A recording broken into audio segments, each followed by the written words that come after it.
Hermanos, ¿se han dado cuenta de que no hay ninguna estatua de Dios? Nadie se ha atrevido a hacer nunca una imagen, una estatua de Dios. Del Señor Jesucristo hay cantidad. Vírgenes, santos, hay infinidad. Pero una estatua de Dios, ¿habéis visto alguna vez? ¿A que no?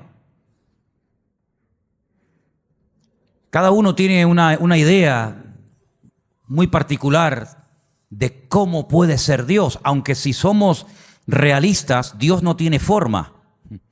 Dios no tiene forma, no tiene medida, no tiene peso. Dice la Biblia, Dios es espíritu. No tiene un cuerpo con brazos, con ojos, con espalda, con pies. Puede estar en todas partes al mismo tiempo.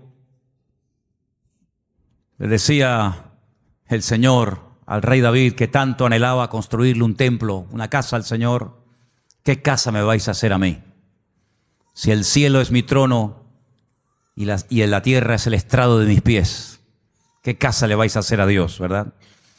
Pero independientemente de cómo cada uno se puede imaginar al Señor, a Dios, lo importante es saber si lo que pensamos de Dios es correcto. ¿Qué concepto tenemos de Dios?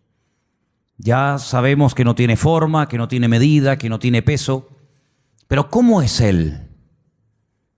Porque según el concepto que tú tengas de Él, así tú vas a vivir. Hay gente que vive una vida cristiana muy light, sin compromiso, sin santidad, sin orden, porque ese es el concepto que tienen de Dios. Si tuvieran otro concepto más elevado de Dios, no podrían vivir así, imposible. Incluso hasta la forma como oramos. Fíjate cómo ora la gente. A veces escuchar a la gente cómo ora manifiestan el concepto que tienen de Dios, incluso hasta su nivel de madurez. No digo por utilizar más o menos palabras bonitas, por hacer oraciones más largas o más cortas, no, sino la forma como oran, la forma como piden a Dios, la forma como se acercan a Dios. ¿Qué concepto tenemos de Dios? Yo quisiera empezar el mensaje de esta tarde leyendo 2 versículos, después vamos a leer más. Pero vamos a comparar 2 versículos, ¿sí?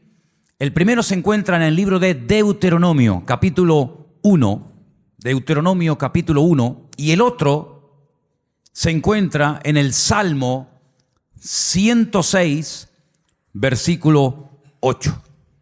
Repito, Deuteronomio 1, 26 y Salmo 106, versículo 8.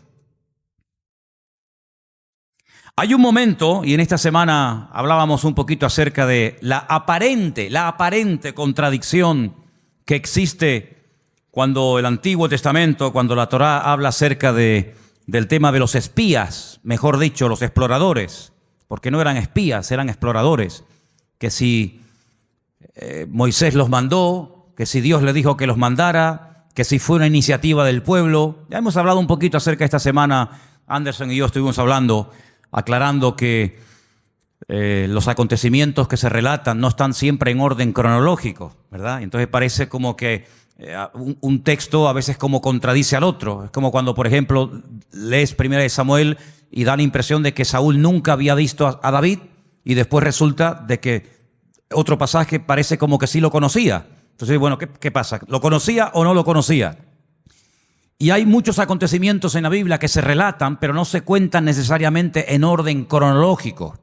Entonces tienes que leer todo lo que la Biblia dice sobre ese pasaje para ubicarte y saber por dónde van los tiros. Hay un momento en el que uno de cada tribu, es decir, 12 personas, suben a la tierra de Canaán mientras el pueblo espera en el desierto. Dice que van a reconocer la tierra, si no van como espías.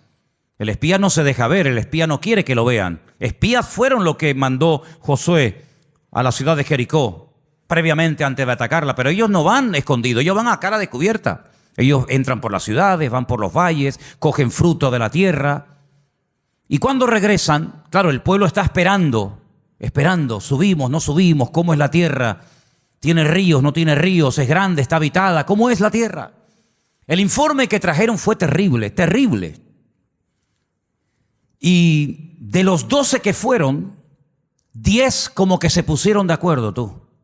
10 trajeron un informe tan negativo que a más de 1 millón y pico de personas los hundieron en la miseria. Dice que estuvieron toda la noche llorando. Qué pesimismo contagió a aquella gente al pueblo, Terrible, tremendo. ¿Sabes que ese día, se calcula, ¿no? Ese día era el Tisha B'Av, era el día 9 del mes Av. A veces coincide en agosto, a veces coincide ese mes, ese día en julio, depende.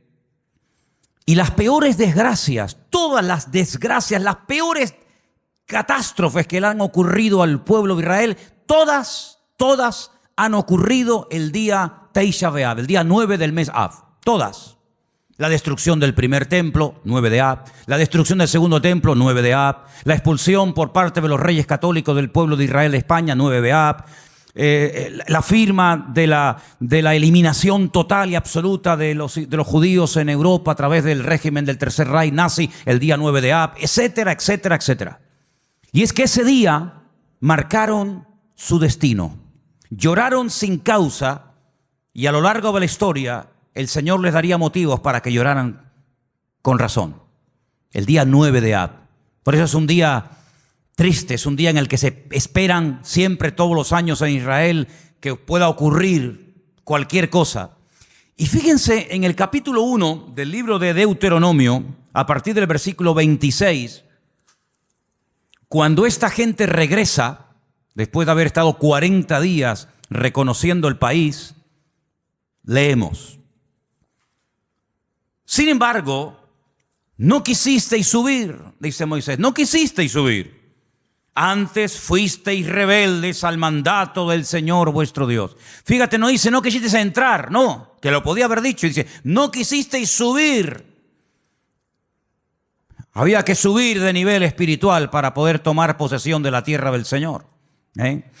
No quisisteis subir, no quisisteis madurar. Os habíais estancado, os habíais quedado acomodados a la vida del desierto. Y ahora hay que subir, amigo.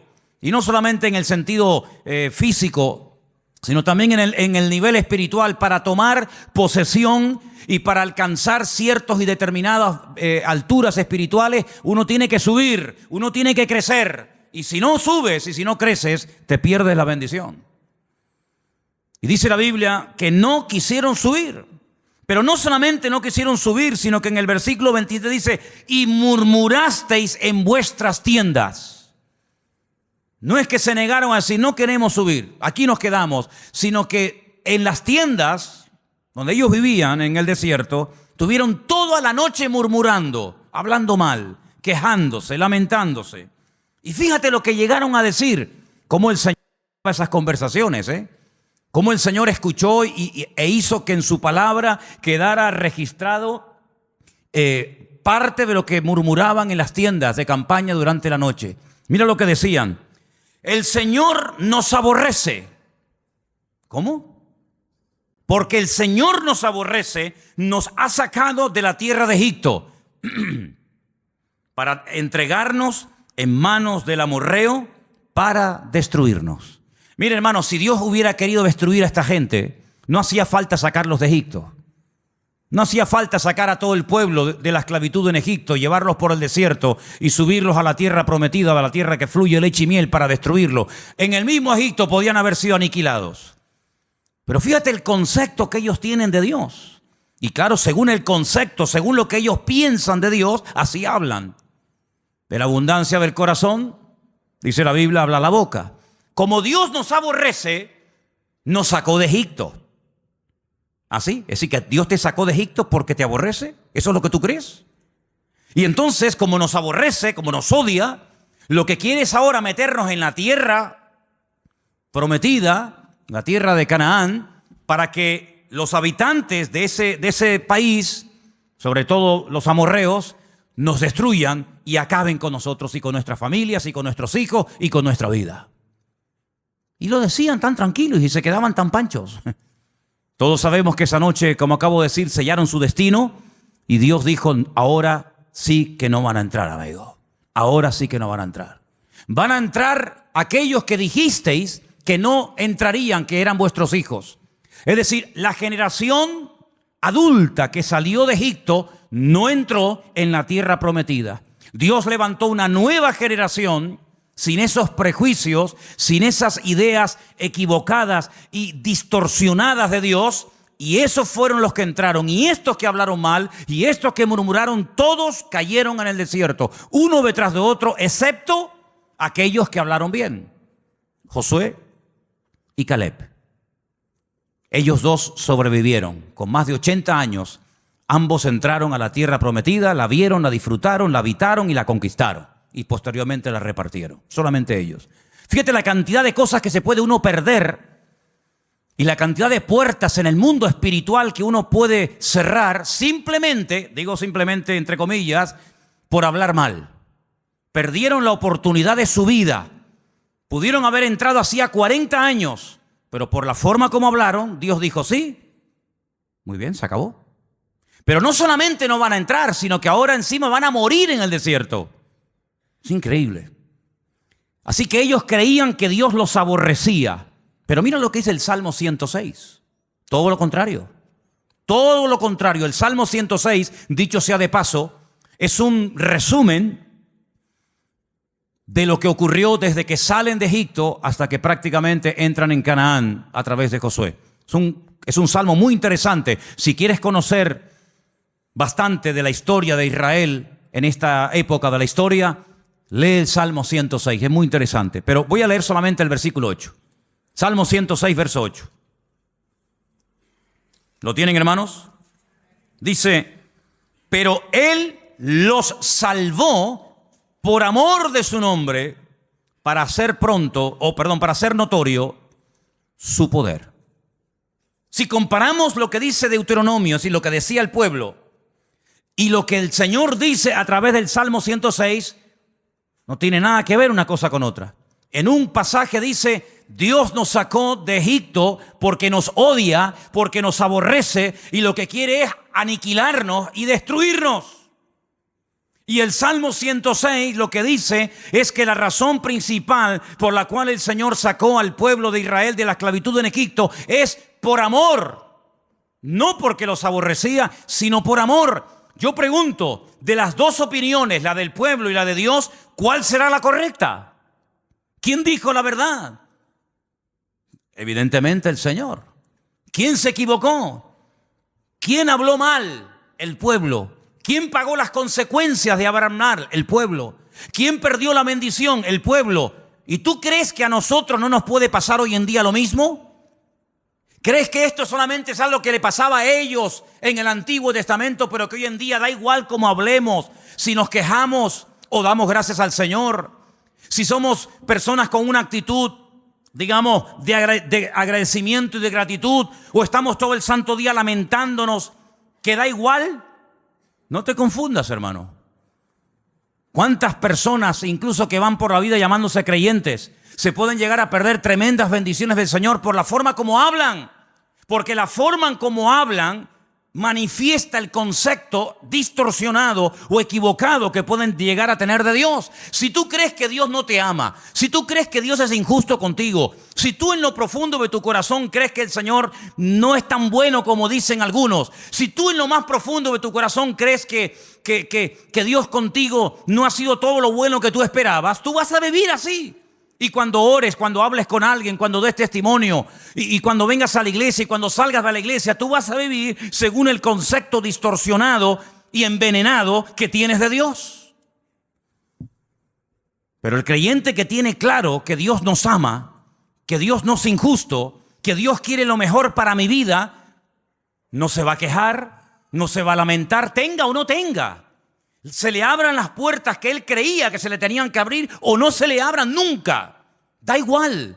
El que tiene claro cómo Dios es y cómo Dios, siendo un Dios de amor y de misericordia, pastorea y bendice y protege nuestra vida, va a vivir desde un punto de vista pero completamente diferente a aquel que cree que Dios es injusto y que Dios es malo. ¿Cuántos dicen amén? ¿Qué concepto tú tienes de Dios? Hay gente que piensan que Dios es un Dios que continuamente está esperando que cometas la más mínima equivocación para darte el palo en la cabeza y castigarte.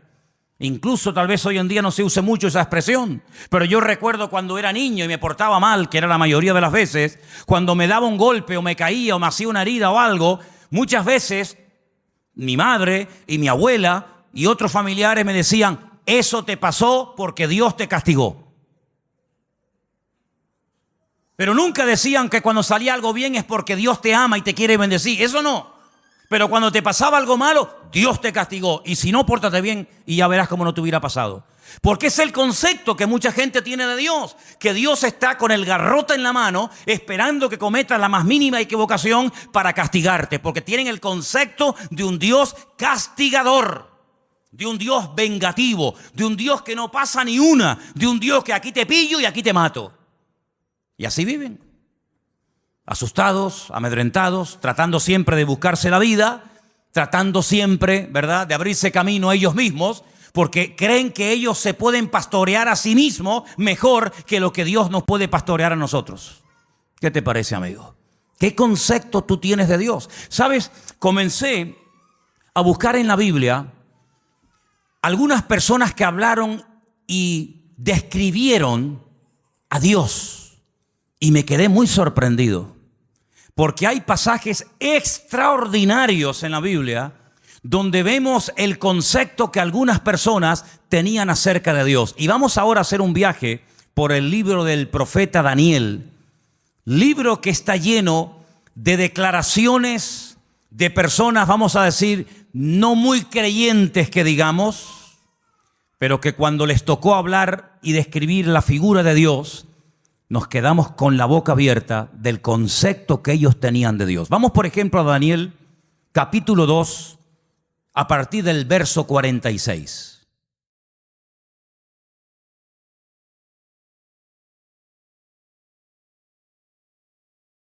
Hermano Jorge, le van a faltar brazos.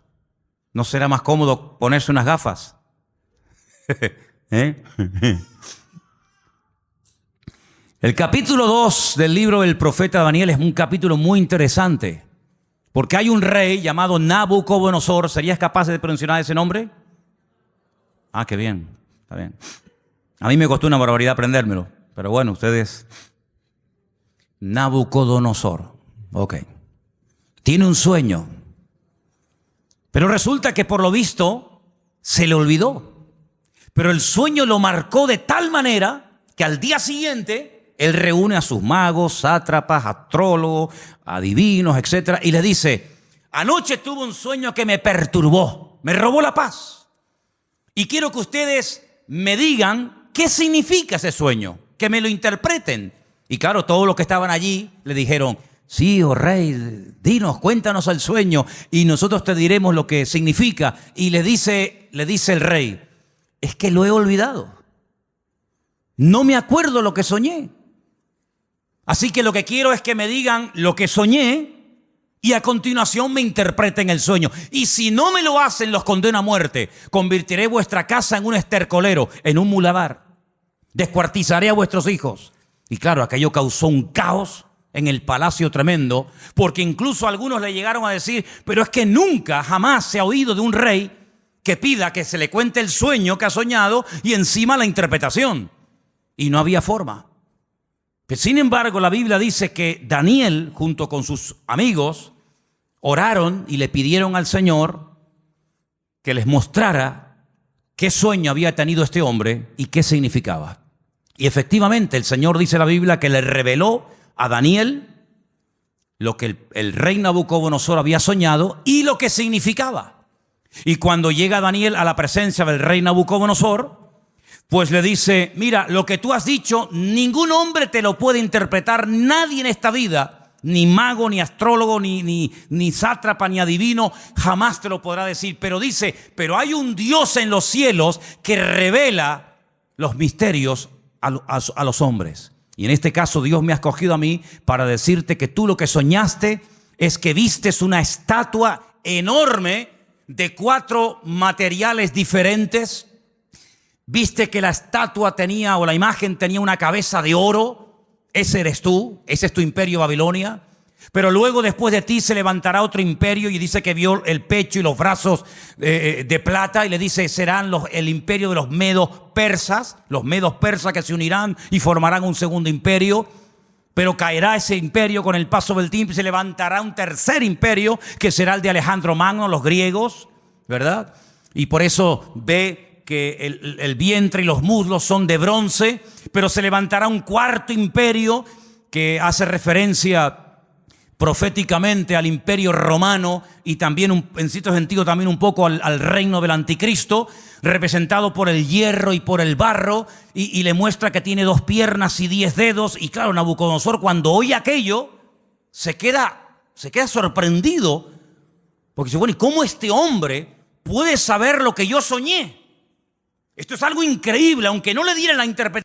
El simple hecho de que este hombre haya recibido el sueño que yo tuve, ya me deja con la boca abierta. Pero si encima me dice lo que esto significa, entonces ya esto es el máximo. Y efectivamente, el profeta Daniel se lo interpretó y le dijo, en fin, lo que iba a pasar a lo largo de la historia, los imperios, los que iban a caer, los que no iban a caer, quién iba a ser el primero, el segundo, el tercero, el cuarto, etcétera, etcétera. Y cuando termina de contarle el sueño con su correspondiente interpretación, en el capítulo 2, verso 46 del profeta Daniel, ahora habla el rey y dice, escucha, atento. Entonces el rey Nabucodonosor se postró sobre su rostro y se humilló ante Daniel. Esto es increíble. Y mandó que le ofreciesen presentes e incienso a Daniel. Y el rey habló a Daniel y le dijo, ciertamente el Dios vuestro es Dios de dioses y Señor de los reyes, y el que revela los misterios, pues pudiste revelar este misterio. ¿Cuántos dicen amén? Y ahí se da cuenta Nabucodonosor que el Dios de Daniel, que no es el suyo, dicho sea de paso, es un Dios superior. Es un Dios que es capaz de revelar cosas increíbles que ningún otro Dios en esta vida es capaz de hacerlo. Luego, el concepto que Nabucodonosor en ese momento tenía de Dios es un concepto elevadísimo. No hay otro Dios como el tuyo. Pero ustedes piensan que ese concepto, esa opinión buenísima que tenía del Dios de Daniel, hizo que este hombre cambiara radicalmente de la noche a la mañana. Nada que ver. Una cosa es que tú sepas lo que Dios es y lo que Dios hace, lo que Dios permite y lo que Dios prohíbe, y otra cosa es que tú actúes en consecuencia al conocimiento que tienes de Dios. Fíjate que Daniel le dice, agárrate a este detalle, la imagen tiene 4 materiales, oro, plata, bronce y hierro. ¿Qué es lo que ocurre? ¿Qué es lo que hace Nabucodonosor con esa interpretación? Dice, bueno, pues si los 4 materiales representan 4 imperios, yo lo que voy a hacer es ir en contra de lo que Dios ha revelado a través de este hombre, y voy a mandar a construir una imagen, una estatua enorme, curiosamente de 66 codos de alto y 6 codos de ancho, y la voy a mandar a hacer toda de oro, desde la cabeza hasta la planta de los pies, como diciendo, eso de que después de mí va a haber un imperio y después otro y después otro, de eso nada. La voy a hacer toda de oro, como diciendo, aquí el único imperio del cual se va a hablar y va a perdurar en el tiempo y en el espacio va a ser el reino de Nabucodonosor, el reino de Babilonia, que representa al oro. Y ahora en el capítulo 3, lo que vemos es al rey Nabucodonosor, en el versículo 28, ordenándole a toda la población de su reino que se postren y adoren la imagen que él ha levantado. Y ahí encontramos un pasaje increíble, extraordinario, donde vemos que hubieron 3 personas que no quisieron postrarse ante su imagen. Capítulo 3, versículo del 28 en adelante, dice así la palabra. Entonces Nabucodonosor dijo, bendito sea el Dios de ellos, de Sadrat, de Mesat, de Abednego, que envió su ángel y libró a sus siervos que confiaron en él y que no cumplieron el edicto del rey y entregaron sus cuerpos antes que servir y adorar a otro Dios que su Dios. Por lo tanto, decreto que en todo pueblo, nación o lengua que dijere blasfemia contra el Dios de Sadrach, Mesach y Abednego sea descuartizado y su casa sea convertida en muladar, por cuanto no hay Dios que pueda librar como este. Él se dio cuenta de que el fuego no destruyó a estos tres jóvenes valientes, porque ellos le dijeron al rey de Nabucodonosor: aunque nos des otra oportunidad, no nos vamos a postrar ante tu imagen. Nosotros solamente adoramos a Dios. Y si ese acto de adorar a Dios implica el que muramos hoy quemados, pues estamos dispuestos a morir quemados. ¿Y qué? Si esa es la muerte, porque yo no elegí ni el día, ni el lugar, ni la forma como nací, pero tampoco podemos elegir ni el día, ni la hora, ni la forma de nuestra muerte. Esas son cosas que escapan al ser humano. Es algo que no podemos escoger, por muy sabios o ricos o intelectuales que seamos. Por lo tanto, si la muerte que Dios ha escogido para nosotros es morir quemados, moriremos quemados, no pasa nada. ¿Creemos que Dios nos puede librar del fuego? ¿Lo creemos? ¿Y nos puede librar de tu mano? ¿Lo creemos totalmente? Pero si no nos quiere librar el Señor, sino que Él hoy quiere que muramos y hasta aquí llegó nuestra vida, tampoco nos vamos a postrar. Y dice la Biblia que fueron lanzados, amarrados dentro del horno de fuego.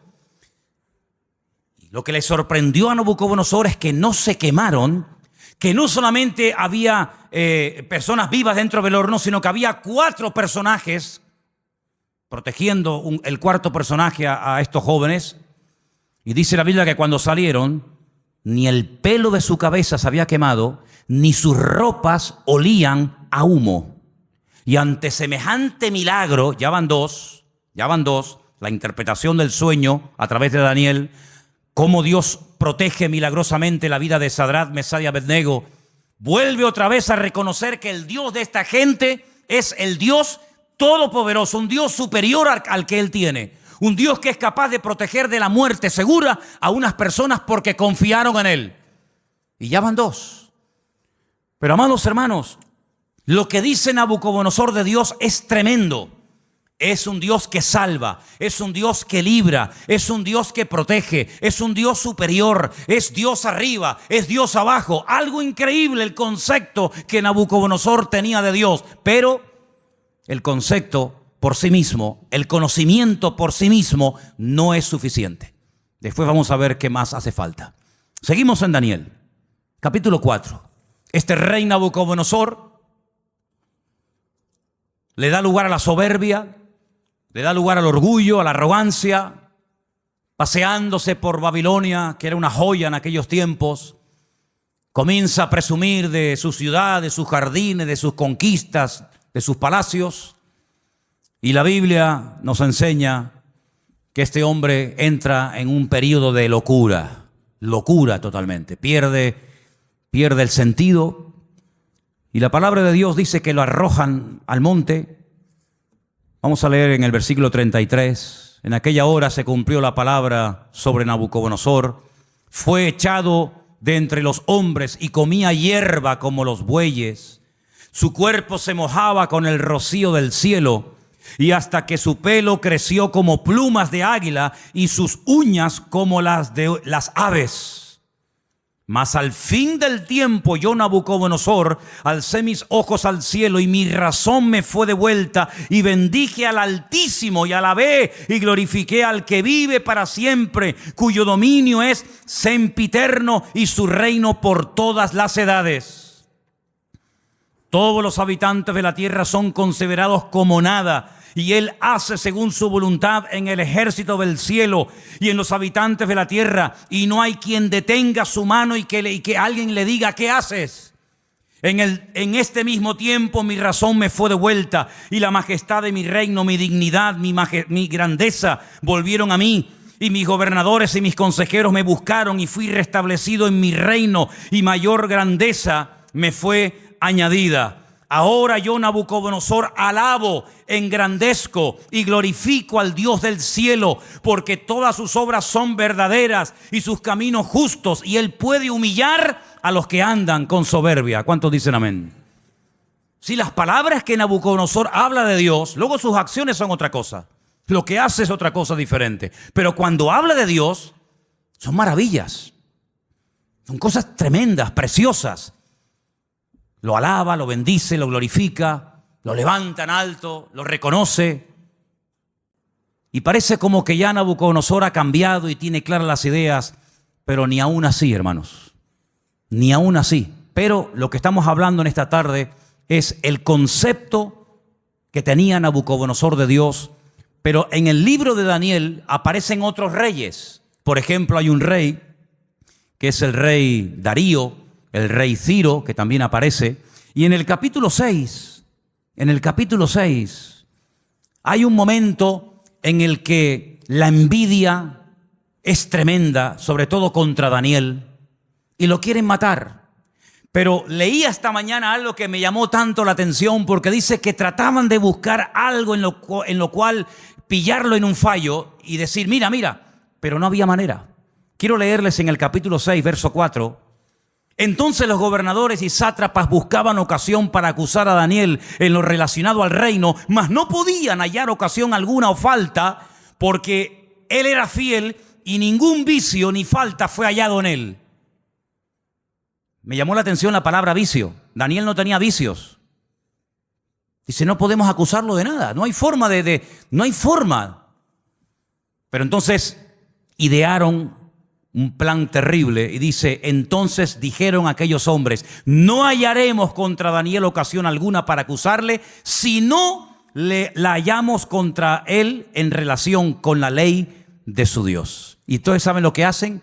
Convencen al rey Darío, para que promulgue una ley que no se puede revocar bajo ningún concepto, de que durante 30 días nadie puede elevar oraciones, plegarias o súplicas a ningún Dios, incluido el Dios de Daniel.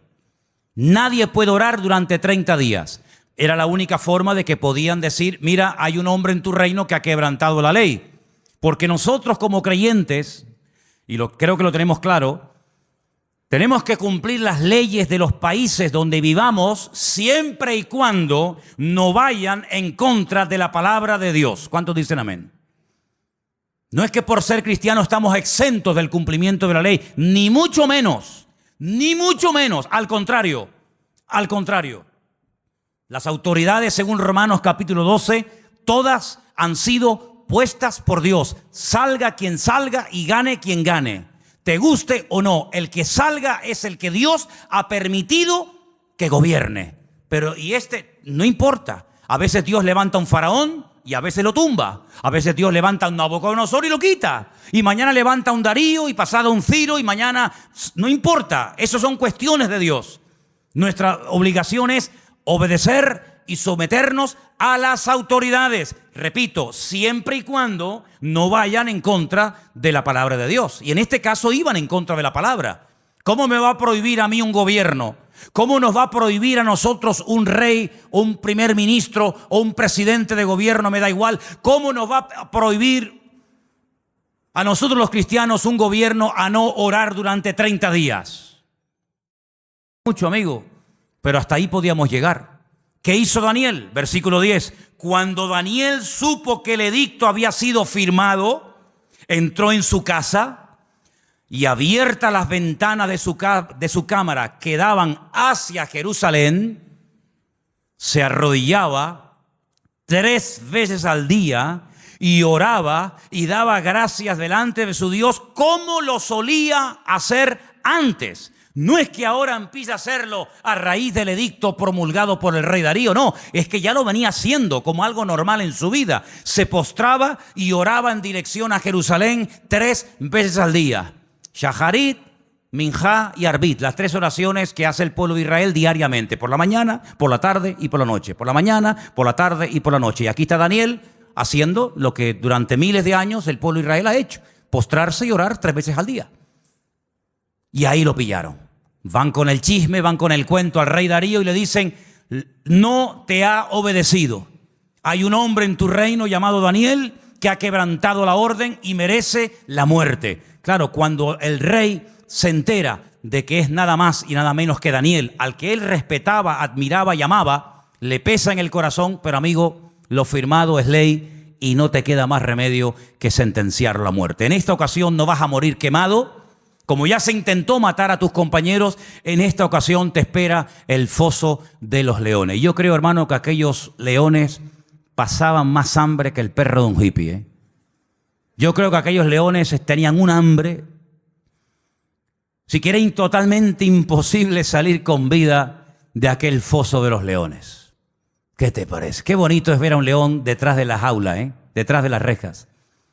Me acuerdo que una vez hicimos un viaje, hago un paréntesis, estábamos viviendo en Argentina y tuvimos la oportunidad de ir al norte, bien al norte de Argentina, a la provincia de Misiones. Y allí había un matrimonio que nos hospedó, un matrimonio de alemanes. Y un día nos quisieron llevar a las famosas cataratas de Iguazú, las cataratas más grandes del mundo y las más hermosas. Y por el camino paramos y entramos en un zoológico que la verdad que era deprimente, el zoológico aquel. Pero bueno, entramos.